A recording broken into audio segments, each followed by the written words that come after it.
Today, I want to talk about the most important thing to being able to capture a portrait accurately but loosely. And I'm going to get straight to the point because this video is short. The answer is drawing. So you'll notice in the drawing stage of this block-in that I am not using a grid, I am not using a plumb line, I am not using projection or tracing, I'm not even using a pencil. And the reason is this.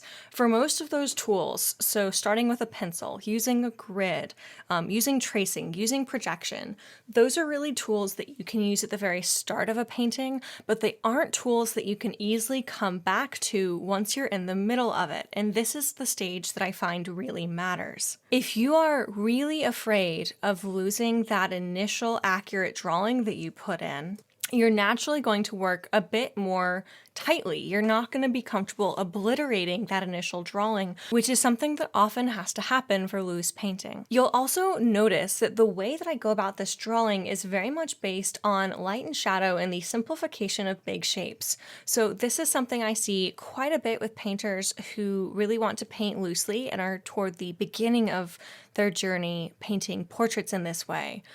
Typically, when they go about something like the eyes, for instance, they really want to describe the iris, the whites of the eyes, the upper lash line, the lower lash line, like the crease of the upper lid. They really want to get into all of the details, and often that is more information than you can actually see of the person in front of you. And I understand why this happens. There's an impulse that says that if you describe more information in the painting, it's going to look more lifelike despite being loose. And unfortunately, this actually really isn't how this works. Typically, being able to look at your sitter and really understand the simplified version of all of the light and shadow shapes that you see and describe that accurately on the canvas, that's what actually leads to more realism. The final piece that was influencing my ability to work really loosely in this particular portrait is that I was working from life. I have a model that's just off camera here, sitting for me.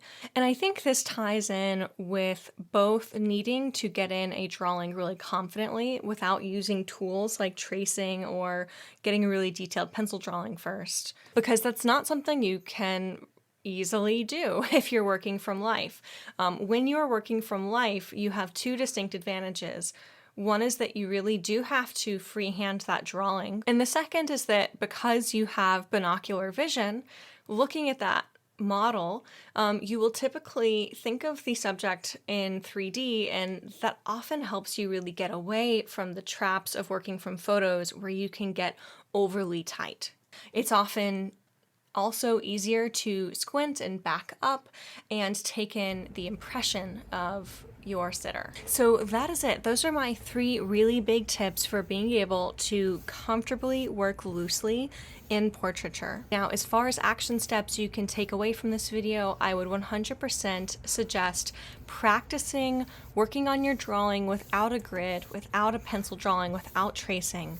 Even if that means going back to doing portraits that are just in black and white for a little while, or even if it means actually going back and doing a lot of portrait pieces in pencil or even in charcoal, and focusing on really confidently getting in your drawing on demand, without having to use extra tools. That is going to make the biggest impact here. And one thing you can focus on while doing that practice would absolutely be simplifying a lot of those basic shapes and letting go of the anatomy is sitting underneath, and instead simplifying them into basic light and shadow patterns like you see that I've done in this finished piece, especially in the eye area. Notice how little information I have here while the likeness is still very convincing. And then the final piece that I would suggest that you put into your own practice is working from life whenever possible.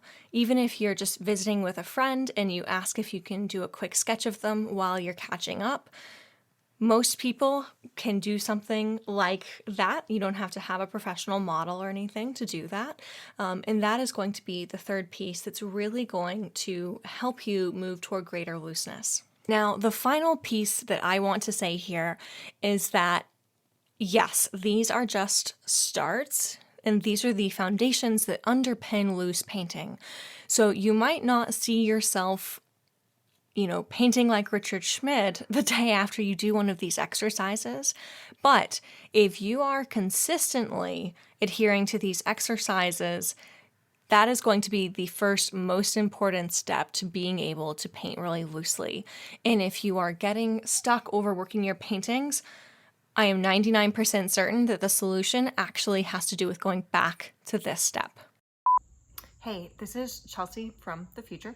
I have a special live masterclass that I am hosting this coming Monday, so August 22nd. It's going to be at 3 p.m. Eastern, and I wanted to go ahead and just invite you on this video. If you're watching this and you're not already registered and you're watching it the weekend it goes out, go ahead and follow the link down in the description to register. Even if you can't attend live, you'll get a link to the replay after.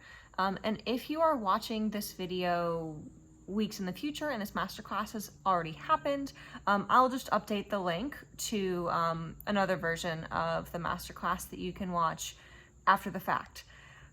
That being said, I would love to see you all live. Go ahead and check out that link in the description, and I will see you there. The masterclass is going to be all about how to use concrete steps to achieve mastery in your own paintings, especially if you are interested in loose realism.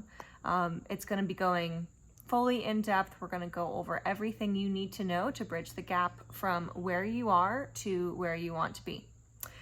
All right, I hope to see you there.